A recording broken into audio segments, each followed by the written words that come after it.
본 방송에서 제공하는 투자 정보는 투자 판단에 대한 조언입니다. 방송에서 제공하는 주식의 가치, 가격 상승 및 가격 하락에 대해서는 방송사에서 보장하지 않습니다. 헤드라인 뉴스입니다. 미국 뉴욕 증시에서 주요 지수는 마이크로소프트 등 주요 기술주가 반등했음에도 불구하고 하락으로 마감했습니다. 뉴욕 증권거래소에서 다우존스 지수는 전장보다 0.45% 하락한 24,180.64의 거래를 마쳤고 S&P 500 지수는 0.37% 내린 2,629.57에 기술주 중심의 나스닥 지수는 0.19% 낮은 6,762.21에 장을 마감했습니다. 지난 10월 미국의 무역 적자는 수출이 정체되고 수입이 늘어난 결과로 시장 예상보다 커졌습니다. 미 상무부는 10월 무역 적자가 전월 대비 8.6% 확대된 487억 3천만 달러를 기록했다고 밝혔습니다. 이는 월스트리트저널이 조사한 전망치 475억 달러를 웃돈 것입니다.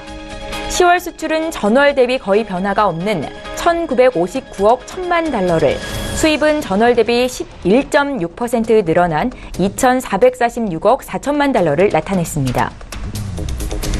지난달 미국 서비스업 팽창 속도가 예상보다 큰 폭으로 둔화됐으나 지난 10개월 평균보다는 양호한 것으로 나타났습니다. 주문과 물가, 고용지수가 동반 하락했습니다. 미 공급관리자협회가 발표한 11월 비제조업 구매관리자 지수 PMI는 57.4로 전월 대비 2.7포인트 떨어졌습니다. 예상치 59.0에는 미달했으나 지난 10개월 평균 57은 웃돌았습니다. 전월에는 60.1로 12년 만에 최고치를 기록한 바 있습니다. 국제유가는 소폭 올랐습니다. 뉴욕 상업거래소에서 내년 1월 인도분 서부 텍사스산 원유 WTI는 배럴당 0.3% 오른 57달러 62센트를 기록했습니다. 석유 수출국 기구 회원국들의 감산 연장 합의로 투자 심리가 개선됐지만 미국의 세일 오일 증산 우려에 상승폭은 제한적인 수준에 그쳤습니다.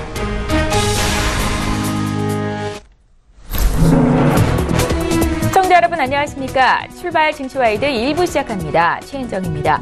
오늘 새벽에 마감한 미국 뉴욕 증시 3대 지수가 일제히 약세를 기록했습니다.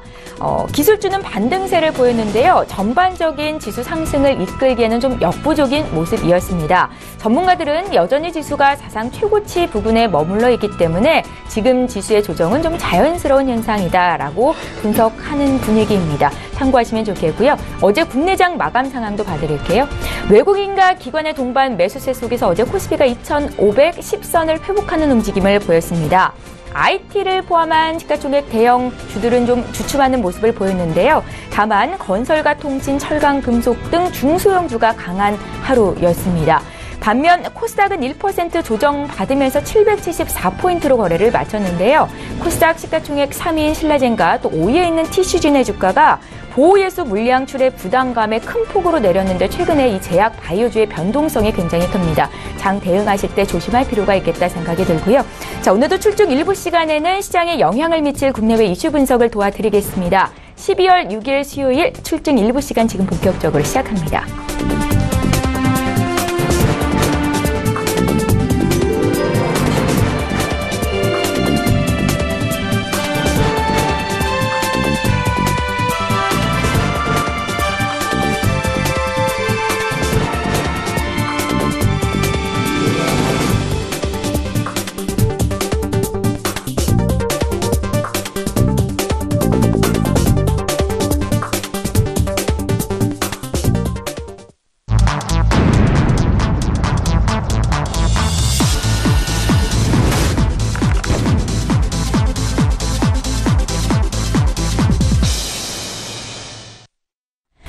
신승용의 시그널 나우로 일부의 문을 열어보겠습니다. 브레인코리아 인베스트의 신승용 대표 화상으로 만나봅니다. 대표님 안녕하세요. 네, 안녕하십니까. 예, 반갑습니다. 첫 번째 이슈부터 또 보겠습니다. 4차 산업혁명이 미래 성장 동력으로 떠오르면서 자율주행차가 주요 아이템으로 자리를 잡고 있습니다. 최근에 고평가 논란이 불거지고 있는 바이오주를 대신해서 이 자율주행차에 대한 관심이 다시 재부각될 것으로 보이는데요. 대표님의 의견은 어떠십니까? 예, 지금 이제 시장의 상황 이렇게 좀 보셔야죠. 두 가지로 지금 시장 흐름 전체, 우리 시청자 여러분들의 관심 아마 요약되지 않을까 이렇게 생각을 하고 있습니다. 첫 번째는 IT 주도주 논란이 될 것 같고요. 두 번째는 바이오 헬스케어 종목들의 변동성으로 압축이 될 수 있지 않을까 이렇게 좀 생각을 하고 있습니다. 지금 이제 미국 시장에서조차도 사실상 IT 업종, 지난밤 마이크론텍을 비롯한 전반적인 반도체 주가의 반등 상황 나타났음에도 불구하고 이런 부분들이 과연 추세적 반전이냐 아니면 일시적 반전이냐라는 논란 여전히 계속되면서 사실상 실질적으로 지금 현재까지는 일시적인 어떤 그 하루 반등에 불과하다라는 쪽으로 목소리를 맞춰지고 있는데요. 하지만 마이크론텍하고 삼성전자의 주가를 좀 비교를 해본다라면 일단 최근 우리 시청자 여러분 다들 기억하고 계시리라 생각을 하고 있습니다. 지난주 모건 스탠리의 삼성전자 관련한 투자 의견 하향 조정 리포트 다들 생각하고 계시리라 생각을 하고 있는데요. 오히려 모건 스탠리 같은 경우에는 삼성전자 주식에 대한 비중 축소 내지는 중립. 하지만 그 반대편에 서 있는 마이크론텍에 대한 어떤 그 투자 의견은 매수로 상향 조정을 하면서 오히려 삼성전자의 주식을 다소간 차익 실현을 하고 마이크론텍으로 옮겨 타라라는 식의 어떤 그런 투자 의견을 반도체 업종 중에서 만들어내고 있다라는 부분. 다시 말씀을 드리면 삼성전자가 조금은 좀 연초 대비 이미 연초 대비 상당 부분 올랐죠. 그런 상황들 속에서 생각을 해본다라면 삼성전자의 주가가 좀 많이 올라 있는 상황. 그렇기 때문에 지금 현재 상황에서는 좀 차익 실현을 좀 하고 조금 더 지켜볼 필요가 있어 보이지 않겠냐라는 투자 의견. 이와 맞물리게 되면서 전반적인 우리 시장 내 IT 업종에 대한 전체적인 그림은 일단 상승 반전, 상승 모멘텀이 오히려 확대되는 방향 쪽보다는 다소간 모멘텀의 둔화 양상으로 일정 기간 지금 기간 조정에 들어갈 그럴 가능성 높지 않을까라는 부분 꼭 좀 염두에 두셨으면 좋겠고요. 이와 비슷한 상황으로 바이오 헬스케어도 마찬가지가 되겠습니다. 바이오 헬스케어 주가가 지나치게 상승한 그런 모습들이 좀 나타나고 있죠. 그러다 보니까 최근 우리 시청자분들 이미 그 모니터링하고 계시겠습니다만은 공매도 과열 종목으로 지정된 그런 종목군들을 좀 살펴본다라면 신라젠을 비롯해서 바이오 헬스케어 업종 중에 공매도 과열 지정 종목이 상당수 포진되어 있다라는 부분만 놓고 생각을 해보더라도 일단 과매입 구간에 이미 진입되어 있다라는 부분. 그런 이야기는 결국은 시장 내 매도의 압력이 조금은 더 높을 수밖에 없지 않겠느냐. 이런 부분들로 하여금 시장 내 그 전체 변동성의 상황은 IT 그리고 바이오 헬스케어 특히나 IT에서는 반도체 업종을 중심으로 그런 부분들이 탐지될 그럴 가능성이 높지 않겠느냐라는 부분. 그러면 시장은 그 사이에 투자자들의 관심이 가만히 있겠느냐. 서서히 다른 부분 대체 산업군을 찾아 나서기에 활발한 움직임을 보일 수밖에 없는 그런 상황일 것이다라는 부분. 결국 연말 연초로 다가갈수록 각종 테마군들 그리고 정부 정책에 대한 기대감 부분들 그리고 각종 글로벌 이벤트들이 계속 임박해 오면서 이런 부분들에 대한 관심 대상군의 이전 가능성은 점차 높아질 것이다라고 보셔야 되는데요. 제 개인적으로 판단하기에 일단 가장 눈앞에 서 있는 바이오 헬스케어를 대체 내지는 바이오 헬스케어를 상응할 만한 그런 고성장에 대한 기대감을 가진 어떤 그 테마군은 자율주행차 관련일 가능성이 높지 않을까라는 생각을 좀 해보게 됩니다. 최근 자율주행과 전기차와 관련된 이런 부분들에 대한 뉴스 플로우들이 상당 부분 많게 나타나고 있는 부분이 바로 그 가장 중요한 배경이 아닐까 생각이 되는데요. 최근 중국에서 세계 최초의 자율주행 버스가 되겠습니다. 자율주행 자동차가 아니고 자율주행 버스가 등장해서 시험주행에 성공했다라는 그런 소식 어제 그제 들려온 바가 있었습니다. 자율주행 버스의 이름은 아폴로고요. 25인승 버스가 되겠고 최고 시속 속도는 40km로 1.2km 뭐 긴 구간은 아니겠습니다만은 8분 동안 운행했다. 세계 최초의 자율버스가 등장했다라는 이야기는 스위스도 그렇고요. 우리나라도 그렇고요. 미국에서도 그렇고요. 일본에서도 그렇고 자율주행에 대한 관심이 지금 현재 상당히 빠른 속도로 그리고 자율주행과 관련된 성과물이 상당히 빠른 속도로 우리 실물 시장, 우리 실제 생활 내에 다가오고 있다라는 부분을 분명히 감지하셔야 될 것 같습니다. 구글과 우버, 테슬라, 미국 기업들 역시 자율주행차 실용화 경쟁 치열하게 나타나고 있고요. 중국 내에선 뭐 다들 알고 계시겠습니다. 바이두 자율주행의 시장을 선도하고 있다라고 보셔야 될 것 같습니다. 우리나라도 마찬가지가 되겠습니다. 12월 중순, 이번 달 중순 국내 최초 무인 셔틀 자율주행 버스 시험 운행을 지금 판교에서 예고를 하고 있는 그런 상황이다라는 부분. 여기에 이제 내실 불과 얼마 남지 않았습니다. 평창 올림픽 글로벌 ICT의 전환점을 예고하고 있다. 소위 말하는 스마트 올림픽, 그러니까 동계올림픽일 수도 있다라고도 할 수 있지만 오히려 이 부분 각 기업들 특히나 우리나라 기업 입장에서는 스마트 올림픽으로 승화시켜 나가려는 그런 모습들이 곳곳에서 탐지되고 있다라는 부분. KT 세계 최초의 5G 상용화 지금 목표를 하고 있습니다. 360도 가상현실 VR 체험장을 마련해 놓고 스포츠 경기를 360도 가상현실 체험장에서 실질적으로 관람이 가능하게끔 만들어낸 그 관람실도 지금 현재 그 건설에 한창이다라는 거. 앞서서 말씀드렸던 자율주행 버스 그리고 인공지능 기반의 통역 서비스 네이버 지도와 카카오맵 영문 서비스까지 이런 부분들을 좀 놓고 생각을 해본다라면요. 자율주행, 인공지능, 5G 이 세 개가 아우러지게 되면서 결국은 궁극적인 얼티메이트한 자율주행의 완성물이 조만간 우리 실물시장 내에 등장할 것으로 전망이 되면서요. 가장 가까운 시일 내에 CS 2018도 있고요. MWC 통신 박람회도 있고요. 글로벌 모터쇼 대기하고 있는 그런 상황 속에서 생각을 해본다면 자율주행이 결국은 지금 현재 고평가 논란 그리고 공매도 논란에 쌓이고 있는 바이오 헬스케어 업종을 대체할 수 있는 저평가 4차 산업혁명과 관련된 그 관련의 대장주로 등극할 가능성이 있지 않겠냐라는 부분.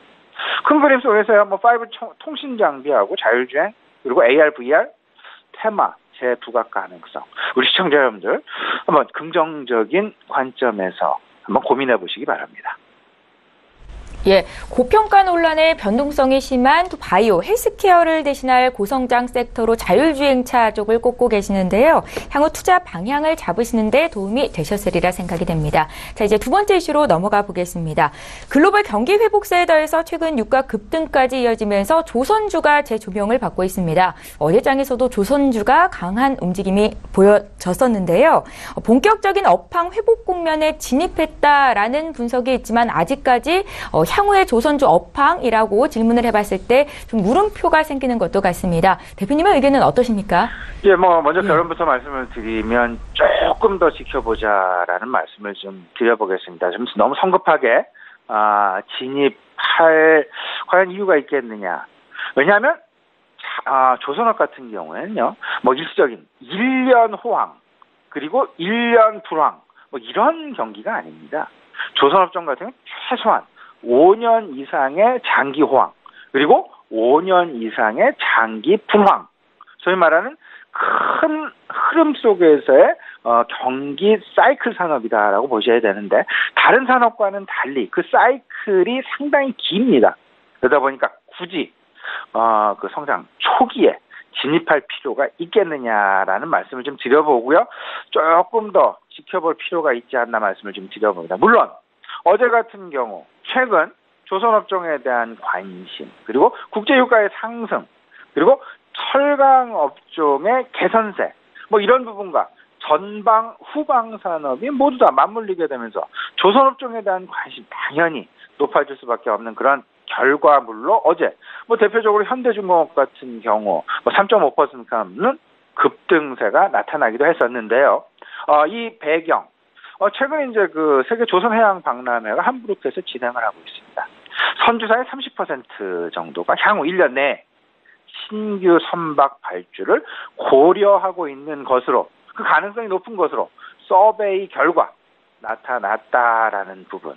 전체적으로 조선업계의 회복세는 아마도 내년 2018년부터는 진입이 될 그럴 가능성이 높아 보이긴 하나. 하지만 지금 현재까지 어떤 그 발주, 뭔가 수주 물량이랄지 이런 부분들을 생각을 해 본다면, 그리고 여기에 더 나아가서 최근 보여지고 있는 원화의 급격한 강세 부분. 이 시절에는 제가 이런 말씀 계속해서 드린 바가 있었죠. 우리나라의 원화의 강세가 상대국, 그러니까 경쟁 상대국인 일본, 그리고 경쟁 상대국인 중국과 대비해서 2배 또는 3배의 속도로 달러화 대비 그 절상 속도가 좀 빠르게 나타나고 있다라는 말씀 이미 드린 바가 여러 차례 있었습니다. 최근 특히나 조선업종 같은 경우는 중국과 그리고 일본과 글로벌 시장 내에서 우리 기업들의 경쟁이 상당 부분 치열하게 벌어지고 있는데요. 엔화가 어제 최근 원 엔 환율이 960원대로 하락을 하면서 2년 내 최저치를 보였다라는 부분. 그만큼 원화가 엔화 대비해서 강세를 보인다라고 보셔야 되고, 그 엔화 대비 원화의 강세는 일본 기업 대비 우리나라 기업들의 글로벌 경쟁력의 둔화 내지는 약화를 의미하고 있다라는 것. 이미 1,000원을 깨진 지가 상당 기간이 됐습니다. 그리고 960원대까지 진입을 했다라는 부분.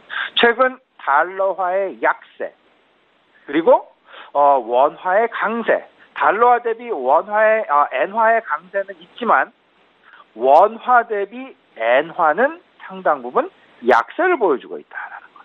그러면 특히 해외 시장에서의 경쟁력이 크게 좌지우지되고 있는 그런 어떤 조선업종 그리고 자동차 업종 생각을 해본다라면 조선업종 앞서서 말씀드렸던 대로 좀 성급한 매수 진입은 조금 아직까지는 조금 더 지켜볼 필요가 있지 않나 이렇게 좀 강조해드리도록 하겠습니다.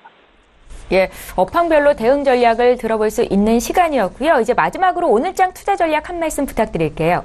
예, 최근 외국인의 행보 지난주나 지지난주 대비해서 그렇게 뚜렷하게 어떤 그 모습이 나타나고는 있지는 않습니다. 최근 원화의 강세가 나타난다라 하면 대다수의 투자 전략가 아니면 대다수의 증권사 리서치하우스에서는 원화 강세 때 항상 외국인이 우리 시장 내 공격적으로 매수 유입이 되었다라는 이야기를 해왔었는데요. 저는 좀 그 의견이 좀 달랐었죠. 왜냐하면 일정 부분 균형 환율이라는 것이 분명히 존재합니다. 균형 환율을 넘어선 상황에서는 외국인들은 매수보다는 매도 쪽의 스탠스를 취할 가능성이 높다라는 말씀을 드린 바가 있었습니다. 지금 현재 1,088원, 1,086원 이 정도에서 거래되고 있는 원 달러 환율. 근데 균형 환율, 통상적인 균형 환율은 지금 현재 1,180원 정도로 이야기가 되고 있죠. 균형 환율 대비 지금 현재 원화가 한 100원, 달러당 한 100원 정도 더 절상이 되어 있다. 과대평가되어 있다라는 그런 상황을 좀 생각을 해본다라면 외국인 투자자들의 국내 시장의 공격적인 매수 가담은 좀 기대하기가 어렵지 않겠느냐라는 그런 의견 여전히 저는 가지고 있다라는 말씀 먼저 좀 강조해 드리도록 하겠습니다. 지금 현재 미국 내 주요 이슈 주목을 해야 될 것 같은데 첫 번째가 FOMC 다음 주 12일, 13일로 예정이 되어 있죠. 그리고 두 번째 이미 지난 토요일이었습니다. 세제 개편안이 상원의회를 통과를 하면서 일단 시장 기대감을 불러일으켰지만 지난밤에 미국 증시 생각을 해보면 세제 개편안의 기대감에 맞물린 그런 어떤 그 차익 매물이 출회되었다라는 부분 생각을 해놓고 본다면 일단 세제 개편안에 대한 기대감이 여전히 시장 내 존재하는 것은 분명하지만 이를 기술적으로 활용하려는 그런 투자자 집단들도 존재하고 있다라는 부분을 분명히 염두에 두셔야 될 것 같고요. 여기에 계속해서 트럼프 대통령의 발목을 잡고 있는 러시아 스캔들 문제가 하루가 다르게 지금 시장 내 뉴스로, 이슈로 부각이 되고 있다라는 부분. 이 부분을 생각을 해보면서 전체적인 외국인들의 관망 양상은 일단 다음 주 중후반 정도까지는 지속될 가능성이 높다라는 그런 가정하에서 시장 내 쏠림 현상의 변화, 그리고 시장 내 전반적인 분위기의 변화, 이런 부분들을 생각을 해보시면서 오히려 대형주 쪽보다는 그래도 코스닥 지수의 움직임은 변동성이 크게 나타나고 있지만 코스닥 시장 내에서 바이오 제약을 제외한 다른 업종군들로의 관심은, 그리고 어떤 바이오 헬스케어를 대체하는 대체 대상을 찾으려는 그런 움직임은 활발하게 지금 일어나고 있다라는 부분을 분명하게 느끼시고 분명하게 체크하시고 그쪽으로 움직이는 방향 쪽으로 나도 같이 움직여 나가는 그런 모습들이 훨씬 좋지 않겠느냐라는 부분. 바이오 헬스케어에 미련 갖지 마시고요. 오히려 저평가 IT, 그리고 저평가 엔터테인먼트, 그리고 저평가 중국 관련 소비주 쪽으로 계속해서 관심 가지시는 것이 바람직하지 않겠느냐. 또 아울러서 삼성전자와 SK하이닉스 관련해서 지난번 마이크론 테크놀로지의 4% 반등이 나타났다고 해서 오늘 우리 시장 내 삼성전자와 SK하이닉스의 반등이 나오지 말라는 법은 없습니다. 하지만 제가 앞서서 말씀을 드렸습니다만은 지금 현재 마이크론 테크놀로지와 삼성전자가 서로 반대 입장의 투자 의견에 접해놓고 있는 상황이다라는 점을 꼭 지금 인지하시고 참조하시고, 삼성전자를 외국인들이 왜 이렇게 많이 팔고 있을까? 삼성전자에 대한 왜 매수 공격적인 매수 가담이 왜 일어나지 않을까? 이 의아해하지 마시고요. 지금 현재 투자 심리의 이동 경로가 너무나 삼성전자는 중립의 상황으로 지금 현재 흘러가고 있다라는 부분으로 분명하게 인지하시고요. 많이 오른 그런 종목들보다는 덜 오른 소외주, 덜 오른 저평가 IT, 새롭게 부각될 가능성이 높은 인공지능이랄지 자율주행이랄지 VR, AR, 가상현실이랄지 이런 4차 산업혁명 관련 주 쪽으로 관심 이동을 해 나가시는 것이 오히려 바람직하지 않을까 말씀 다시 한번 강조해 드리도록 하겠습니다. 예, 경제 이슈 분석하고 구체적인 투자 조언까지 얻어봤습니다. 브레인코리아 인베스트의 신승용 대표와 함께했습니다. 말씀 잘 들었습니다. 네, 감사합니다.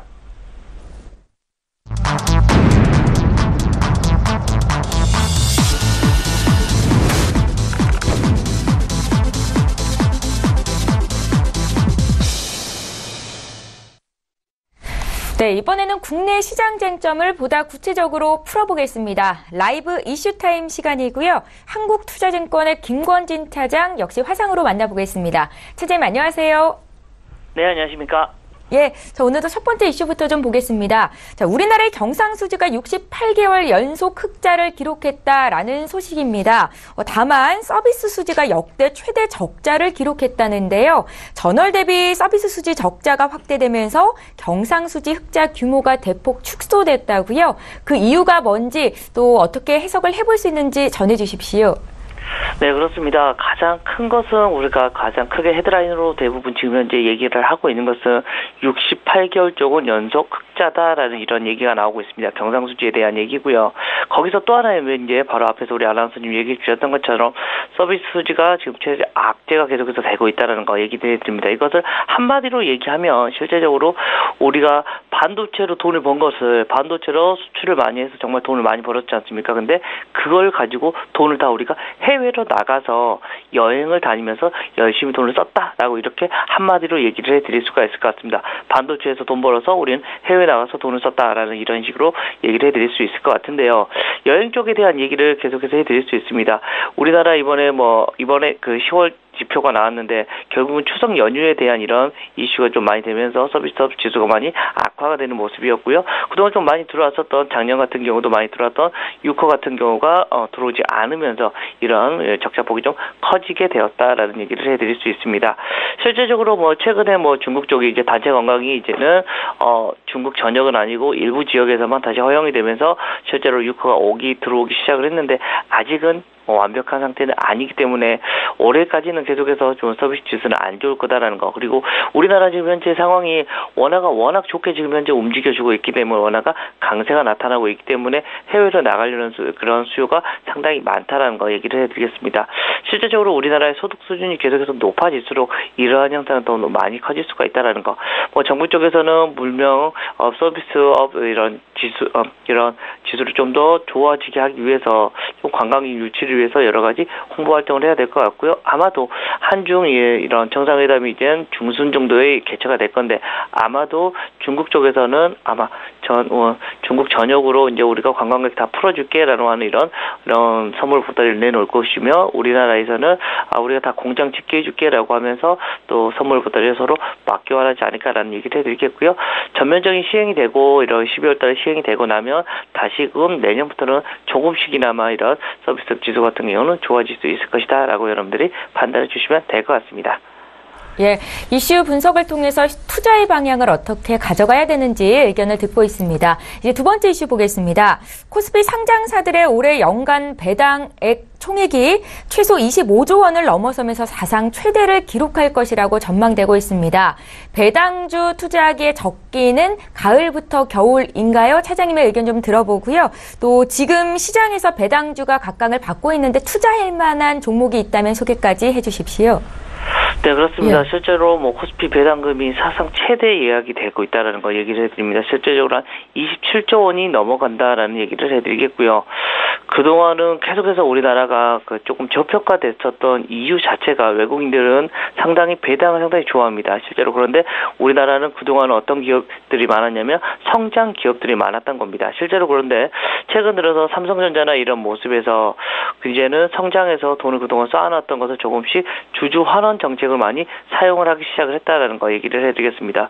실제로 기업 이익 증가가 많이 되면서 주주 환원 정책의 강화 움직임이 많이 나오고 있는데요.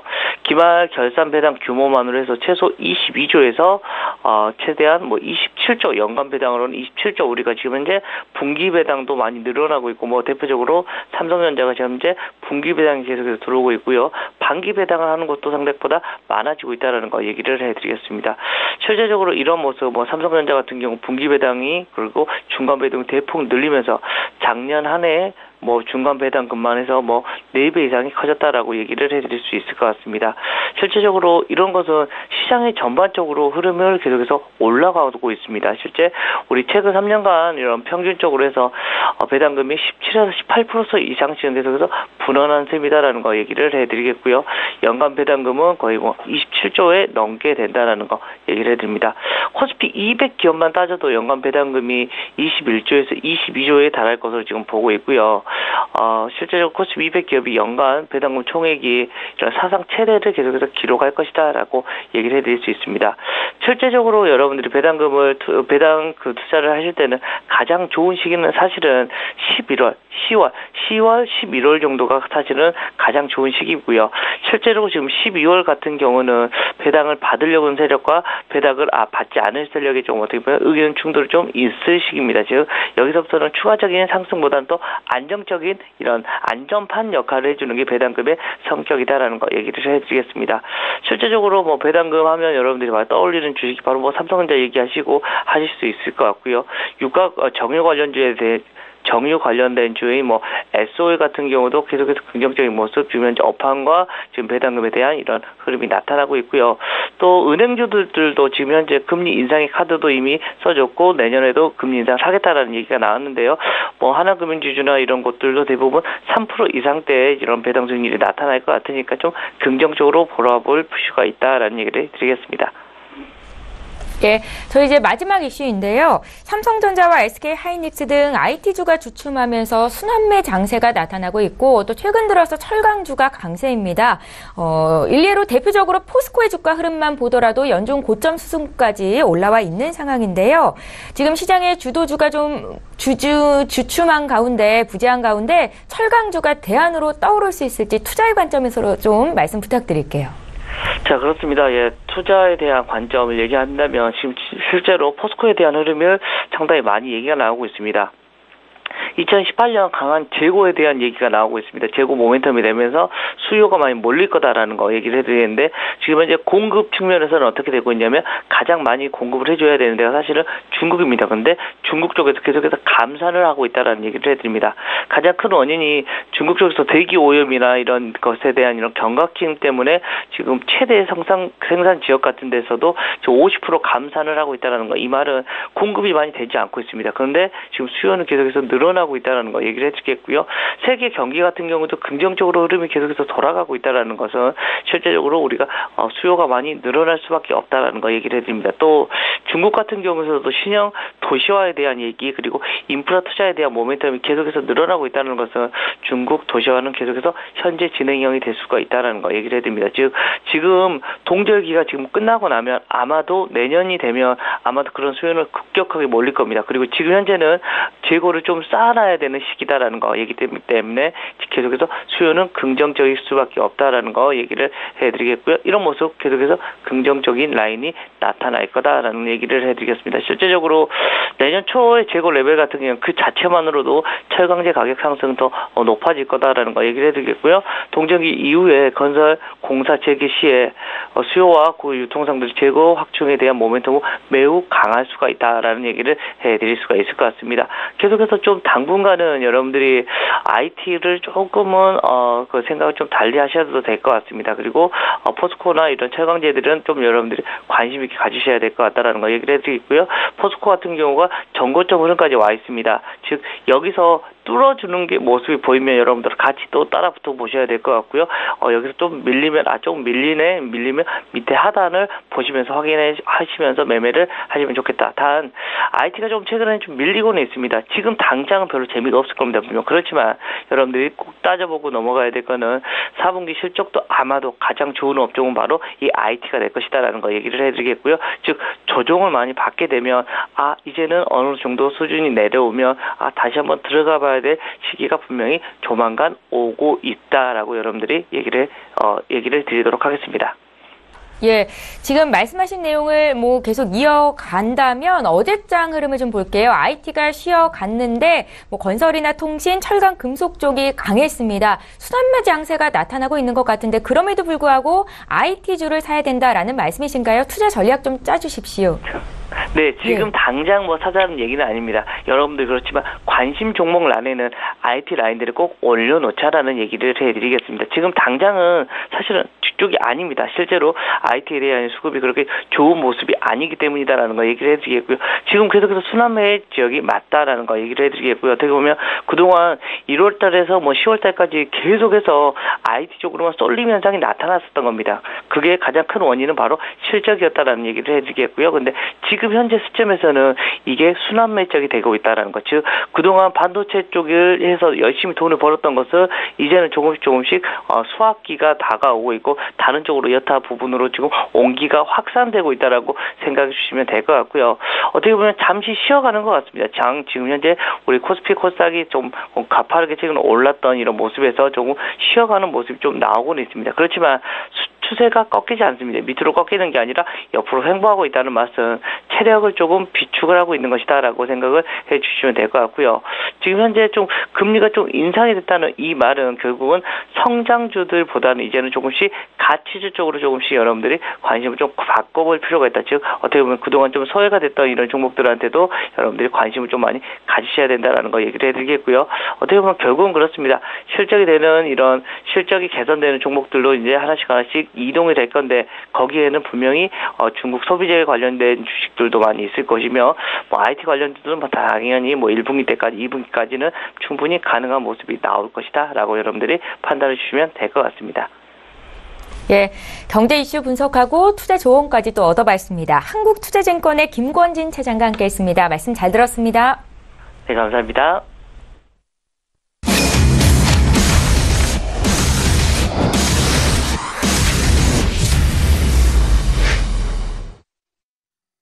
예, 선재 트레이더의 선물 하이킥 시간이고요. 오늘도 역시 선재 트레이더 화상으로 만나보겠습니다. 안녕하세요. 네, 안녕하십니까. 예, 반갑습니다. 네. 오늘따라 유난히 더 밝아 보이시는데 최근에 장 흐름이 투자하기에 좀 녹록한지 모르겠습니다. 선물 시장 흐름은 어떤가요? 먼저 국내 쪽부터 봐주십시오. 네. 예. 우선은 전반적으로 저희 시장들 글로벌 지수와 좀 약간 다른 행보를 가지고 있습니다. 우선 지금 저희가 329지수 아래부터는 매수 전략, 매도 치지 않고 매수 전략을 펼친다 했었는데 실제적으로 많은 눌림들이 있어서 저희가 한번 리스크 관리가 들어갔었고요. 그다음 매수포를 유지하고 본다고 말씀을 드렸었을 겁니다. 우선 1차 저항점들 330점 중반 지수까지 목표를 삼았었고요. 어제 이제 그 구간에 도달하고 야장에 330점 7080대까지 찍으면서 우선 1차 목표는 도달한 모습이고요. 그 다음에 이 구간부터가 굉장히 중요한 모습인데요. 330 지수부터 332지수, 가로 저항점에서 보자면, 횡보 구간 펼쳤던 매물대이기도 하죠. 그래서 오늘은 약간 눌린 구간까지 가정을 두고 싸워야 될 거라고 보고 있고요. 우선 예상 지지력대 328.40, 그 다음에 326.30까지 굉장히 좀 여유있게 두면서 우선 예상 저항은 331.60대 매물대까지를 다시 한번 공략할 수 있는지를 볼 생각이고요. 우선은 저희가 코스피 지수를 하기 때문에 그 주 종목인 삼성전자를 보지 않을 수가 없는데요. 우선은 250만원대 지지력에서 그 다음에 240만원대 지지력까지 240만원대 부분까지 총 30-40%의 물량 확보는 괜찮다 이렇게 보고 있고요. 목적지는 270만원대까지를 목적으로 해서 240만원대 아래 단가를 맞추겠다는 전략으로 240만원대까지는 30-40%의 물량들 진입해도 좋다 이렇게 보이고요. 우선은 지금 중요한 250만원대에서 270만원대 저항을 받고 있는데요. 270만원대를 안착을 하게 되면 257만원대를 안착하게 된다면 270만원대까지 돌파 예상을 볼 수가 있는 구간이고요. 지금 구간들 그래서 가는 것보다는 지키는 구간들이 굉장히 중요하다 이렇게 보고 있습니다.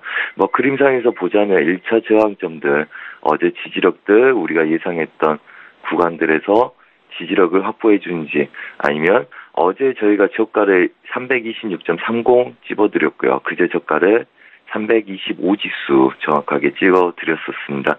그래서 이 추세가 유지되고 있는 구간 내에서 1차적으로 지켜낼 건지 아니면 지속적으로 윗구간 부담감 때문에 여전히 아랫구간 횡보를 유지할 건지 오늘 굉장히 중요하게 봐야 될 구간이고요. 지금부터는 상단부 매물대 저항들 여전히 관심을 두면서 박스권 매매 전략으로 큰 눌림 이후에 다시 매수 전략이 유효하겠다 이렇게 보고 있습니다. 지금 국내 증시를 분석하기 위해서 삼성전자의 흐름을 빼놓을 수 없다라는 관점으로 말씀을 하고 계신데 삼성전자의 주가가 240만 원 선까지 내려갈 수 있겠다라는 분석 하에 말씀을 하시는 거죠? 네, 우선은 제가 240만 원대까지를 지지력을 확보하고 싸워야 된다 말씀드렸고요. 어제 질문들이 많이 와서 이렇게 보니까 250만 원대에서 이미 저가 지지력들 물량들이 약간 들어오는 모습들이 느껴졌었고요. 그 다음에 얘네들 저항은 257, 8만 원대 이미 지금 저항을 받고 있는 구간들 굉장히 중요한 구간으로 보이고 있는 상태입니다. 한마디로 기술적으로 보자면 다이버전스와 역다이버전스가 있을 텐데 우선은 기회를 줌에도 불구하고 아직 돌파는 못하고 있는 상황이거든요. 그렇다면 얘네들은 물량들 여기서의 저항들 물량들 굉장히 중요하다 보이고요. 240만 원대 이하로 떨어지게 된다면 외인들부터 해서 전반적으로 매수가 들어올 가능성이 높다고 보고 있고요. 우선 삼성전자는 이 구간대 240만 원대부터 외인들이 물량들을 약간씩 팔아서 챙기기 시작을 했던 구간이었습니다. 그래서 아마 물량들이 이 구간에 있던 물량보다는 많이 소진이 됐지만 이 가격대 지지력들 예상을 하고 대비를 하고 있을 거다. 저희는 그렇게 대비를 하고 있고요. 그렇다면 지금 250만 원대부터는 약간의 20, 30%에서 40% 미만의 자금력으로 240만 원대 아래 구간의 단가를 맞추겠다는 생각으로 이 구간부터는 소액 자금들, 소액 비율이죠. 비율을 만들어서 끌고 가도 되는 구간이다. 이렇게 보고 있습니다. 그래서 240만 원대를 오지 않을 수 있기 때문에 지금부터 1, 20% 물량을 들어가는 거는 괜찮다. 이렇게 보고 있는 관점입니다. 네. 자세히 대응 방법을 좀 여쭤봤고요. 이제 해외 선물 쪽 보겠습니다. 2018년도에 유가와 금값은 어떻게 움직일까 궁금해하시는 시청자분들도 많으실 것 같은데요. 해외 선물 시장 대응 방법도 짜주십시오. 네. 예. 어제 제가 해외 선물 쪽은 타이틀을 5일 57달러 지킬 것인가 했더니 저는 솔직히 57달러를 무너뜨리는 걸 원하고 있습니다. 근데 그래서 이제 타이틀을 57달러 무너질 것인가로 바꿨는데요. 우선 달러 인덱스 좀 보겠습니다. 달러 인덱스 여전히 횡보보합입니다. 그래서 어제 제가 서울경제 타 방송에서 이제 끝나고 새벽에 와서 다시 한번 마이크를 잡았었는데요. 어제 저희가 눌림에서 지속적으로 매수 배팅을 보려고 했었습니다. 이 구간도 지지력을 보려고 했었고요. 근데 혹시라도 밀릴까봐 저녁에 와서 다시 한번 봤는데 아니나 다를까 밀려있는 상태라서 1810대 배수진을 치고 그 다음에 이 구간까지를 목표로 드렸었는데요. 우선 지금 어제 제가 자기 전에 목표가 드렸던 새벽에 드렸던 구간까지 와 있고요. 그다음에 오늘 삼성전자처럼 굉장히 중요한 구간에 있습니다. 이 구간들을 안착을 하게 된다면 다시 횡보보합을 띄는 구간이기 때문에 이 구간들 지지력들 저항들을 뚫고 올라갈 수 있는지 유럽장에 봐야 될 구간들이고요. 그다음에 크루드오일 바로 또 같이 보겠습니다. 크루드오일은 어제 57불대까지 확인을 했었습니다. 그래서 57.20부터는 익절 대비를 하자 말씀을 드렸고요. 그 다음에 반등 시에 제가 50을 맞고 매도를 치셔도 좋다. 대신 위에 90까지 갈 걸 대비하고 싸우라 했는데 갔다 와서 새벽에 제가 마이크를 잡고 보니까 이미 30대에서 출렁거리고 있는 아이들이 급등을 하기 시작을 하더라고요. 그래서 분할을 드리고 다시 30에서 익절을 하라고 말씀드렸고요. 오늘 시가 시작되면서부터 30을 찍고 40대 매물대에 횡보하는 모습을 보이고 있습니다. 그렇다면 오늘은 57.60을 맞고 재매도 구간을 펼치시면 될 거고요. 오늘 지표가 있지만 지표 이후에도 여전히 하방으로 56.30까지를 지속적으로 밀어볼 생각을 하고 있습니다. 물론 아직은 좀 조심해야 될 상황이지만 추세를 전반적으로 깨지 않는 상황이고요. 하지만 단기 매물대 구간은 이미 추세를 약간 눌러놓고 있는 상황이기 때문에 미장에서의 큰 반등 여력을 막고 저희는 지속적인 매도 관점 열고 볼 생각이고요. 2018년도에는 여전히 주봉을 한번 보겠습니다.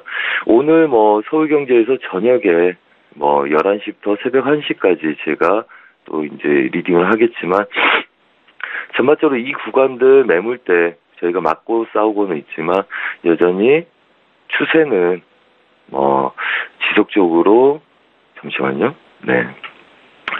지속적으로 상방을 열고 싸우는 그림들 여전히 만들 거라 보고요. 2018년도 그다음에 2019년도 초반까지는 75불대 이상을 돌파할 수 있다. 이 과정에서 싸워야 되기 때문에 전반적으로 증시들이나 다른 구간들도 5일에 돌파, 60불대 안착 돌파에는 영향을 받을 수 있다. 이렇게 보고 있는 상황이고요. 그 다음에 골드 좀 보겠습니다. 골드 여전히 어제 달러 인덱스가 박스 상단부에서 막히는 전략으로 매수 관점 유로하고 골드는 맞기 때문에 여전히 얘네들도 1차 저항점까지 왔다 보시면 되고요. 이 구간도 오늘 유럽장에서 안착을 하게 된다면 얘네들은 이 구간들 돌파 여부를 볼 수 있겠죠. 그렇다면 우선은 골드는 예상 저항들 12760까지 최대 목표치까지 열고요. 그다음에 예상 지지력들은 우선은 바로 돌파 못할 수 있기 때문에 유럽장에서 만약에 눌리게 된다면 이 추세 지지력에서 배팅이 들어간 게 유효하겠고요.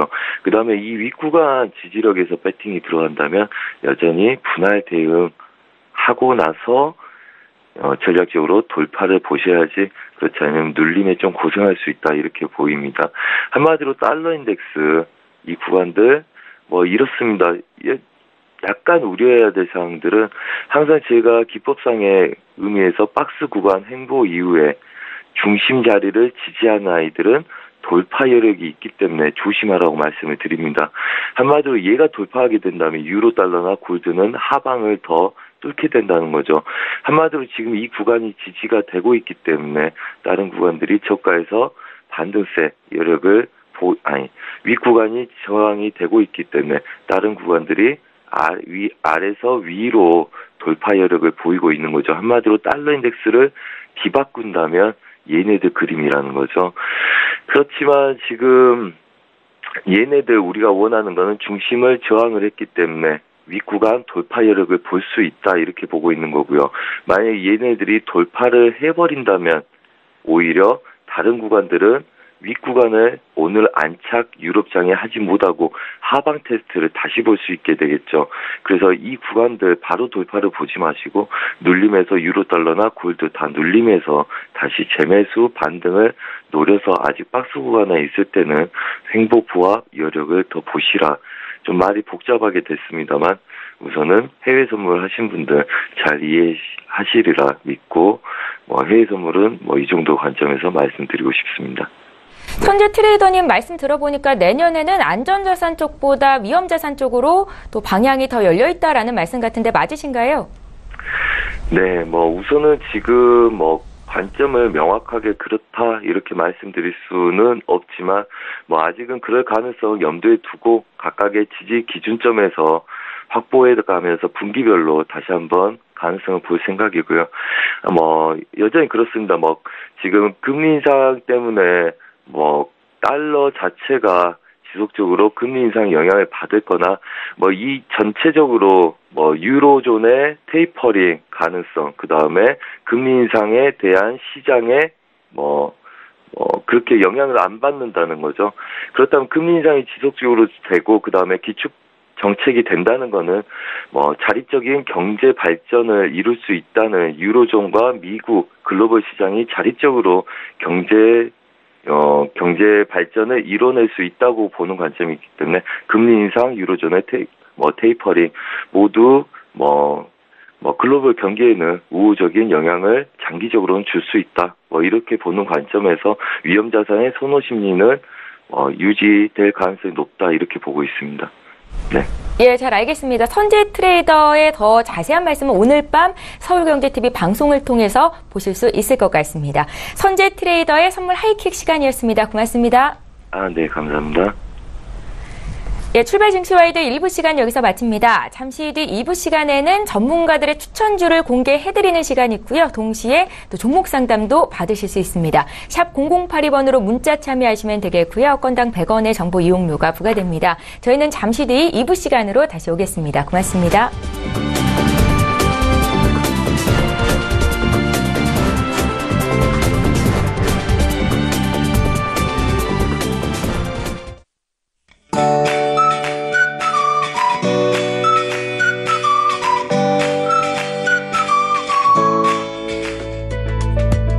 안녕하세요. K웨더 라이프스타일 예보 윤재양입니다.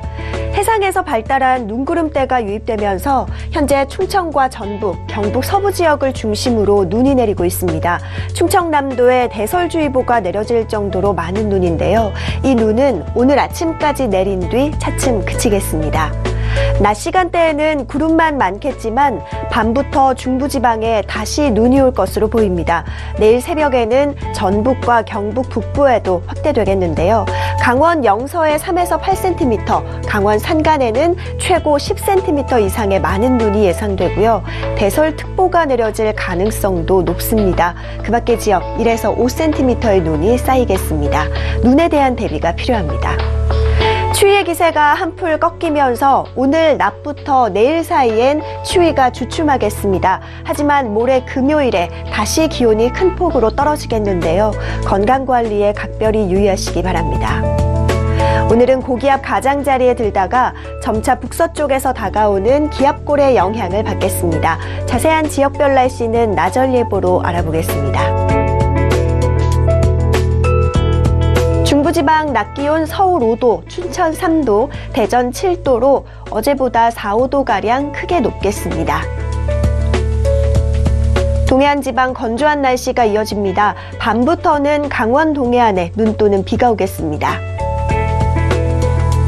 남부지방 한낮에 광주와 부산 10도, 대구 7도로 어제보다 크게 높아 활동하기 무난하겠습니다. 현재 서해 먼바다와 동해 먼바다, 제주도 해상에 풍랑주의보가 내려져 있는데요. 물결은 동해상에서 최고 4m, 서해상에서 최고 3m로 높게 일겠습니다. 내일은 중부와 전북, 경북에 눈 또는 비가 내리다 낮에 대부분 그치겠고요. 주말에도 중부지방을 중심으로 눈이나 비가 내릴 것으로 전망됩니다. 날씨였습니다.